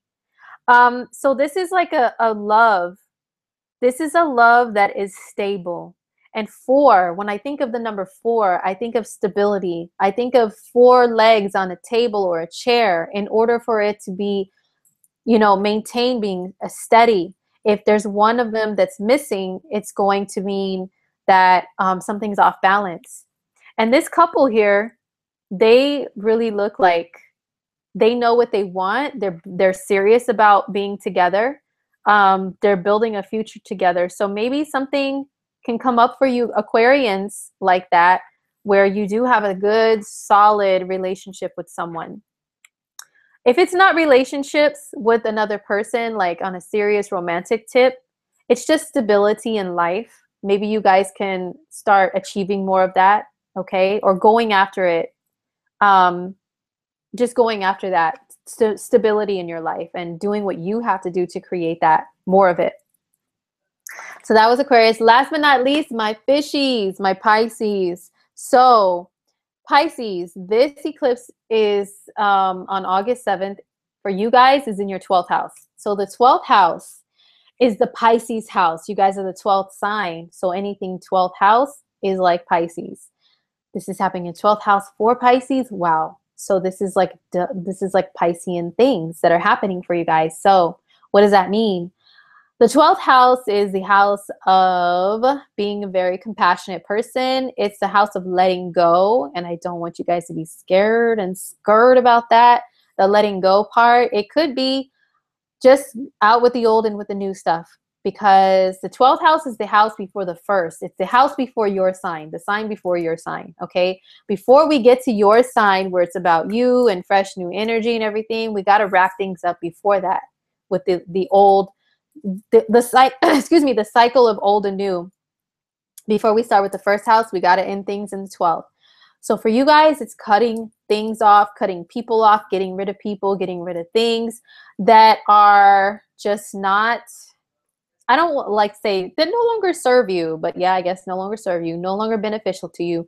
If you got any people that are hanging on and leeching off of you, especially Pisces, got to get rid of them, okay? Because the 12th house is being very charitable. But unfortunately, that can mean, and it's being very selfless, but sometimes that can mean overdoing it. And you know, Pisces, we have the tendency to do that. We could be suckers for sob stories, you know? So if you have some bum hanging out, crashing on your couch, eating up all the food, drinking up all the Kool-Aid, you have cereal and no milk, okay, because this person is just hanging out, being a bum around your house, some bummy ninja, get rid of them. They're leeching off of you. They got to go, okay? There's this meme video that I found on Instagram that I posted on my Instagram. If you guys go check it out. When people come at me with their BS, I just do this little Prince spin to the ground like Prince, then pop up, do a little dance like nope, nope, nope. So Prince is a Pisces moon. Hey, he's a Pisces like you guys, okay? So just do this. No more. Setting boundaries for yourself, because the 12th house is a dissolvement of boundaries. Pisces, we can tend to have little or zero boundaries when it comes to us and other people. So this is going to be, what are you going to do to take care of you? Close off your boundaries so you're not absorbing so much of other people's crap, taking it on as your own, okay? So this eclipse is going to call that to your attention. Also, this could be telling you that you need to take care of yourself better, mind, body, and soul, because on the opposite end here is the sun in your 6th house. The 6th house is like Virgo stuff. It's more like taking care of your physical body, which Pisceans, honestly, let me know if you're a Pisces and watching this and you understand what I'm saying. But it can be very hard for us to be human beings. Very hard. Very hard for us to stay grounded here in a physical body. Very hard for us to even remember stuff like, oh yeah, I'm in a body, like I forgot. You know, we get like that sometimes as Pisces people, unfortunately. And therefore, we may space out things. Like if we have an ongoing health issue that's bothering us or something, we'll just keep going and going, la la la, head in the clouds, whatever. And then something will come to our attention. It's like, oh wait, I forgot.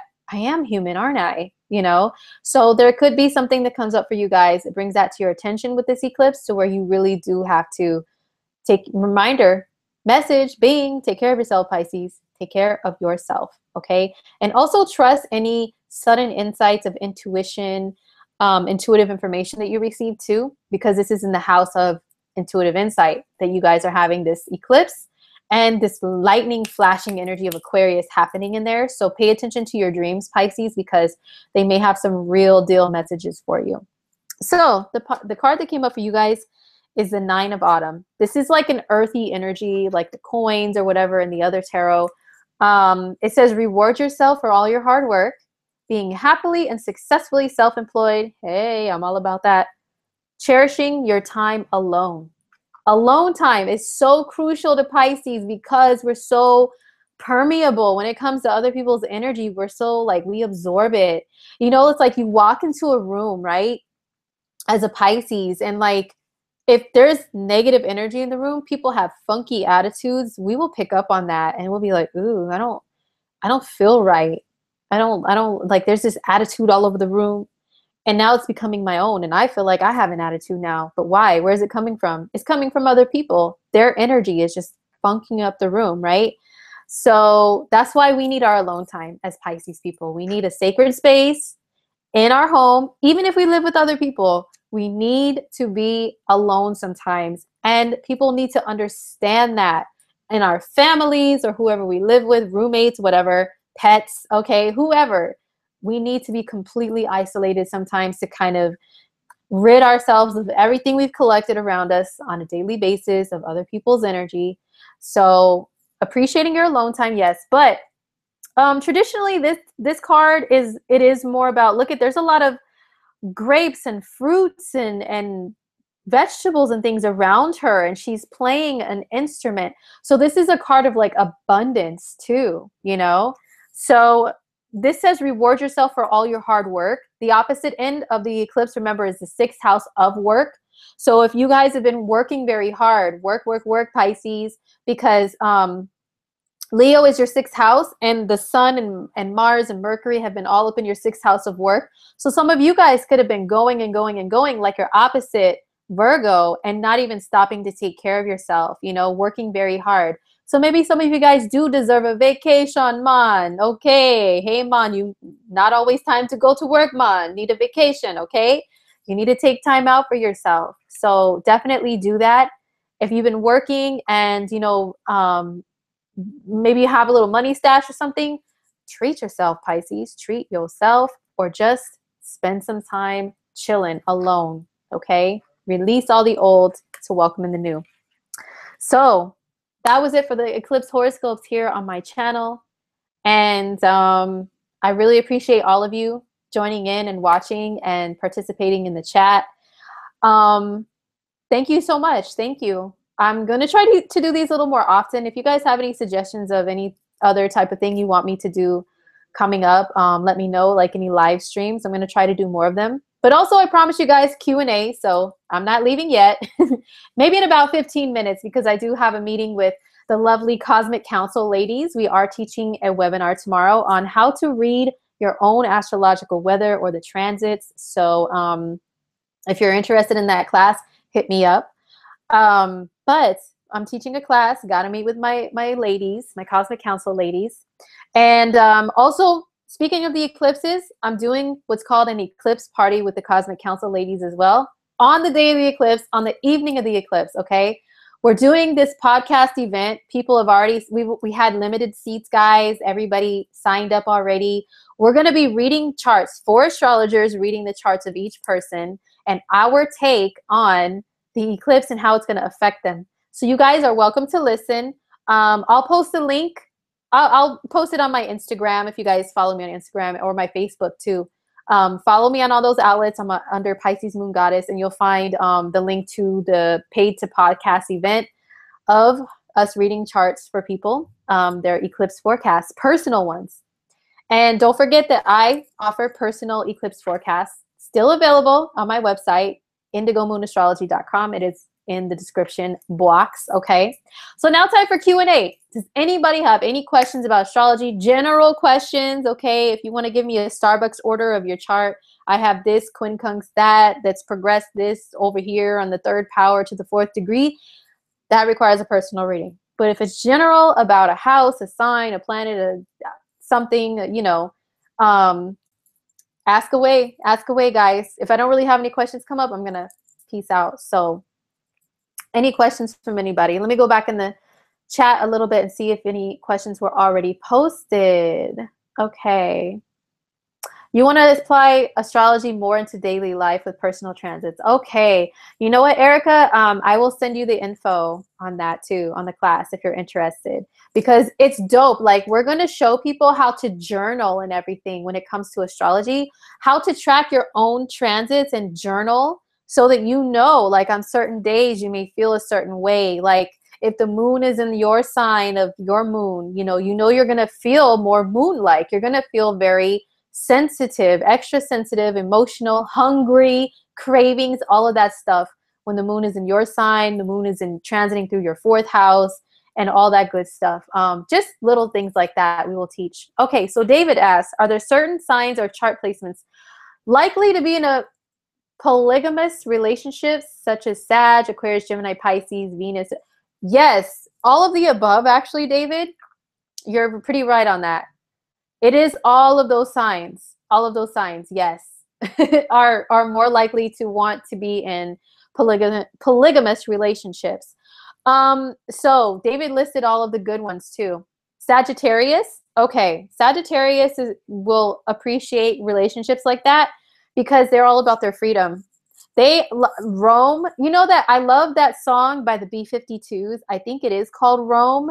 Roam if you want to, roam around the world without wings, without wheels. That is so Sagittarius, right? They love to roam. And remember, the symbol for Sagittarius is half human, half animal. So they can be animalistic when it comes to the things they enjoy in life, including relationships, okay? So not saying every single person of that sign is prone to cheating or wanting to be in multiple relationships with multiple people at a time, but it's one of the top signs that they're okay with that. Okay, a lot of them may be okay with that more than, say, like a Taurus. A Taurus doesn't play that shit. No, I'm sorry, we don't like to share. We're stingy. Sag, on the other hand, maybe they may not be. He listed Aquarius. Yes, Aquarius. Remember, Aquarius likes to go against the norm, against the traditional, against the grain. So because of that, they don't see anything like, the more weird or outside the box that Aquarius can be with anything in their lives, the better and more comfortable it is for them. So you don't always, like, it's changing now. Okay, we've already talked about this. It's changing now, but the norm, the standard is not always for a female to be with a female, a male to be with a male. Or like my mom mentioned, there's a couple that lives where she lives that is a transgender man, or a woman who went from female to male. Okay, she went from female to male, transgender, but she didn't do the bottom surgery, as they call it. The bottom half of her is still female, the top is male, and she's with a gay man, and they conceived a child, and she gave birth. Okay, so that's very Aquarian. That's like totally outside the norm, totally outside the standard. So stuff like that, Aquarius energy is more open to. They're like, I don't see anything wrong with it. Why do I have to follow these traditions and rules and stuff? That's not me. I'll do what I want, you know? So yeah, and Aquarius is all about freedom too, and rebellion. Gemini just loves variety. It's hard to pin them down. They can't stay in one spot for too long. They have ADD, they're Tasmanian devils, they're all over the place. So, and they have a sense of duality. They thrive off of duality. Like, I have somebody that I know that has Gemini energy, and they have always had 2 of everything, 2 cell phones. They have 2 places that they live. Okay. They have a wife, and then they have a side chick. They'll have, like, their wife will have a baby, be pregnant and have a baby, and then they get the side chick pregnant and have a baby at the same time. They have more than one job. They have more than one this, more than one car. Duality. Geminis need duality, variety. They need that. So they are more prone to be open to relationships like that. Like, I don't care. I don't need to be emotionally attached. I just want to have fun. When I'm with you, this is our thing. But when I'm not with you, it's not about you and I. It's about me and wherever else I want to be. Okay. So yes, Gemini is more open to that. Pisces, yes. Pisces, because dissolvement of boundaries. Pisces can get lost and confused and like just want to be in their own zone, in their own world. And the thing with Pisces is also they can be so in their own heads and in their own world that they just kind of block out the real world and the traditional. And they just don't care. They really just don't care. They don't care what you look like. They don't care where you come from. It's just like, you know, and plus Pisces energy, it can see people. Oh, sorry, my son texting me. He's traveling right now, a young Mars and Sagittarius, young man. So anyway, Pisces energy doesn't care. It really doesn't care. It's like, I don't care who you are, where you come from. I connect with you on like this soul level, or they could get caught up in bliss. And also Pisces energy on a negative side, it wants to be rescued. And so they can be in situations to where they are with someone, but at the same time, they're always dreaming of being elsewhere. They like the idea of that sometimes. Some Pisces do. Like, I always have someone I can dream about, fantasize about being with at a distance, you know, and I have this person here, but oh, I wish I could be with so-and-so, you know, so they may be more open to that. They may have that grass is greener syndrome, just like Sagittarius. They can have it too. Grass is greener elsewhere. I wish I was with my other woman instead of this one because she's boring me right now. You know what I mean? So to answer your question, David, yes, all of them. Okay. Did I do the celeb question already? No, I did not. Deja, thanks for reminding me. So Deja asked me, she asked, girl, go ahead and put your question in there again. Put your exact question in there again for me. But if I can recall correctly, she asked me if there's a way to see fame in a chart, or like if someone can become famous, or like if they can be shot up into fame, or something to that extent, I believe. So, yes, there is a way to see that. There's certain planetary transits that indicate an upshot into fame, an uprise into fame and popularity, and being seen by the rest of the world. I'll just name a few of them because I'm going on 2 hours here, and yo, I'm running out of breath. Okay. I'm a Taurus, and this is a sensitive area for me. It's talking a lot. So anyhow, yes, there's a few things. Number one is if somebody has a transits that are very significant to their 10th house. The 10th house is your public image, public persona, how people see you. And it is being seen by everybody. So I've seen a lot of people, especially because I watch a lot of YouTube. I follow a lot of YouTubers. There's a lot of them that I followed them since they were a lot smaller on their channel, and now they have like 1 million subscribers, couple million subscribers. They've grown a lot. And usually those people have transits to their 10th house that are positive, like Jupiter, or they have Uranus, the planet of the sudden, the unexpected, shocking, and being thrown into foreign situations, and you just got to go with it. They have a transit of Uranus to maybe their 10th house, their 11th house. The 11th house is the internet. It's being seen by big masses of people. So transits of Uranus or Jupiter to those houses, yes, I've seen upshot into fame and celebrity. Or even if there's a transit of the North Node in their 10th house or on their midheaven, the North Node is an acceleration of things, like a magnetic pull up, right? So they got pulled up into being seen by everybody. So transits like that, or even eclipses in the 10th house, can also cause that. Okay, she asked, how can you determine a celebrity by their chart? Do you mean why they're a celebrity, or why was that it, Deja? You wanted to know how to determine if someone will be a celebrity, or what makes them like a celebrity? I'll just try to answer the best I can until you type it in directly. But a lot of celebrity people, well, here's the thing. It depends on what kind of celebrity, of course, because we have sports celebrities, we have movie stars, we have musicians, musicians, we have all of those, okay? And so that depends on what area is their area of expertise and what planets they have there, and then transits to that house. Like, for example, I see athletes, a lot of them have a strong Mars. They maybe have Mars conjunct the sun, Mars in their first. Mars in the 10th house could be an athlete too. The 10th house is career, Mars is sports and action, so you're meant to do some Mars stuff. Okay, she said I answered it. Oh, okay, cool. Can I look at their birth chart and tell if they will be a celebrity? Well, yeah, not really. I can tell if they are a person that doesn't mind the spotlight and the limelight, and if they have a lot of talent in things that are traditionally celebrity, like maybe singing or acting or something. And if they have, there's a lot of people that may have those talents, but they don't really care for the spotlight.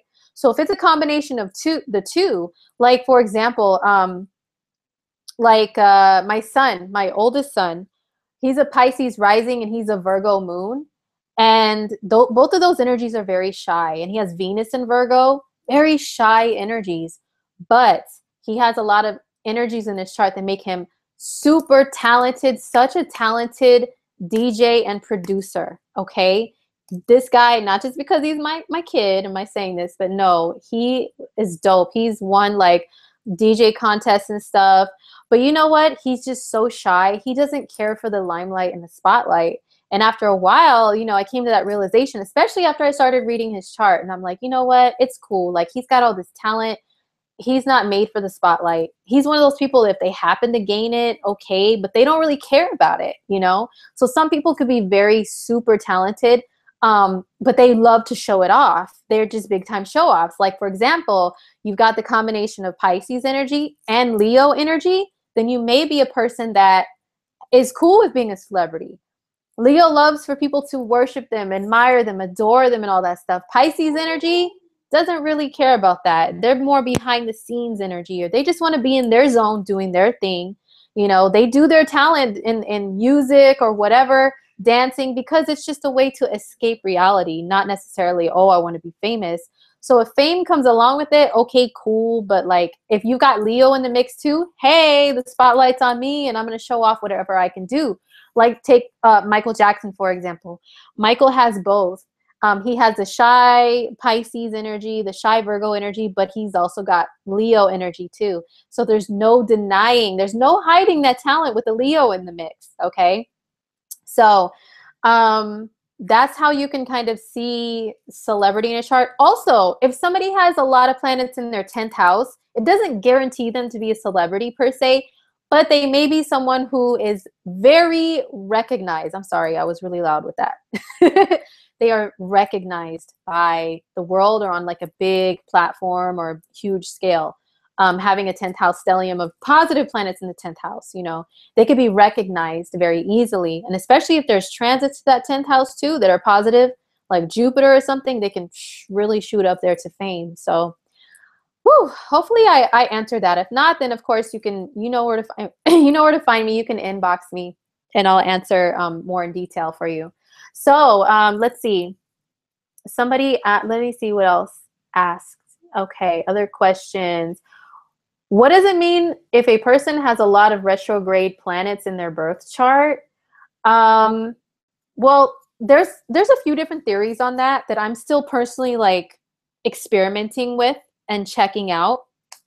I actually have every outer planet in my chart from Jupiter on to Neptune is retrograde. So I've read that it means that there's a lot of lessons to learn. There's even a lot more lessons for us to learn because retrograde planets are like more internal, and it can be a lot more of an internal struggle to deal with that energy or to learn from that energy or to even express it because it's retrograde, it's inward, it's not so outward with it, you know? Also, there's a theory that says that you have like some karma from past lives that you still have to settle with all that retrograde planet energy too. So there's just a lot of work to be done. So that's my theory on that thus far.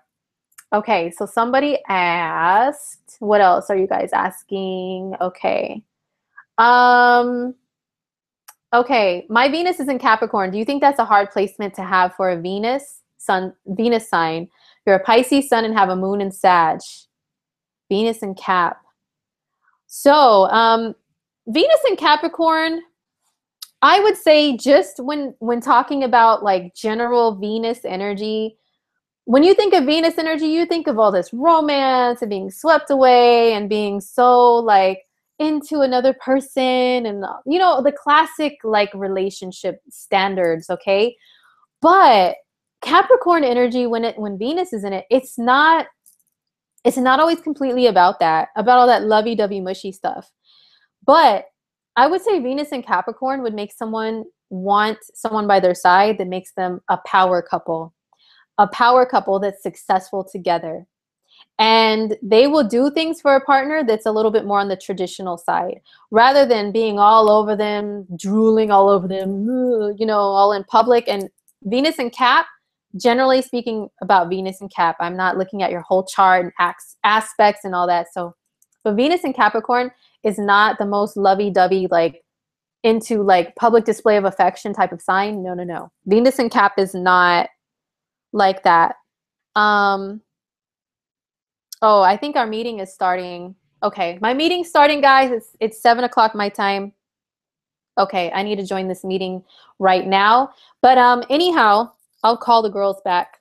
But yeah, so Venus and Capricorn, I would say if you want that classic mushy, lovey-dovey love, yes, it can be difficult for you. Or if you attract partners that want that type of love, it can be hard for you to give.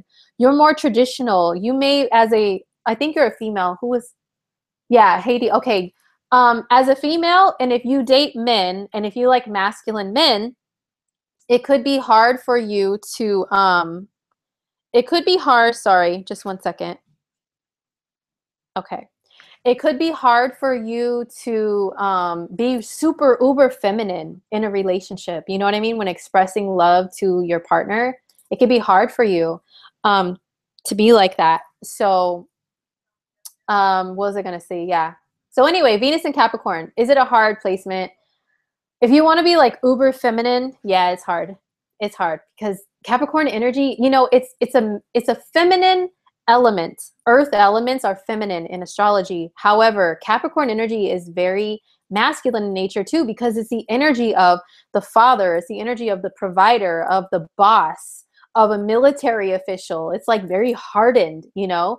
So it's not the traditional feminine of being receptive and kind of like, you know, oh, let me let the man take over and do all this stuff for me. It's not generally like that. Although a Venus and Capricorn woman may be the type to where you do want to find a man that allows you to be feminine and allows you, like they take over and they like step up and be like the traditional man. They open doors for you. They pay for things. They do all that stuff. All that classic chivalry stuff. You may want to find someone like that. To kind of balance things out. And the power couple thing, yes, you may want that too. So I hope that answered your question. Sorry, I'm a little distracted because I had to answer this meeting call and put myself on mute. And now I'm going to take the call. Last thing, oh, lottery aspects in a natal chart. PiscesMoon is asking some fifth house stuff, positive fifth house energy, okay? Like Jupiter in the fifth house. If you mean like somebody who can like have more luck with the lottery, probably something like Jupiter in the fifth house. Just to answer that very quickly. There could be a lot more factors though. Will I have a sale on general readings soon? I will think about it. I'll think about it. Okay. I am also having a customer appreciation month.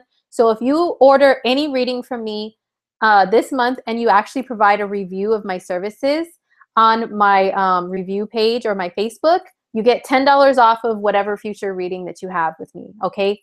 That could be any reading that I'm offering, whether it's a special, a discount, a sale, a regular price one. You get $10 off if you leave me an awesome review. So that's it, guys, for my webcast, whatever, live broadcast. Now I need to talk to my podcast chicks. So I love you guys all for being here for the last 2 hours with me. Thank you so much. Best of luck to you guys with this eclipse. Don't forget to hit me up for your personalized eclipse readings, or for my love and relationship readings are on sale right now on special for August only, and also children's horoscopes. If you have a kid, you want to know more about them, I promise I'm not going to tell you scary stuff about them. It's really helpful information that's helped me as a parent too, to understand my kid better and have better relationships with my kids. I'm doing those also, which are also on my website, IndigoMoonAstrology.com. So peace out, guys. I will talk to you guys soon. Thanks for being here. Love you. Peace.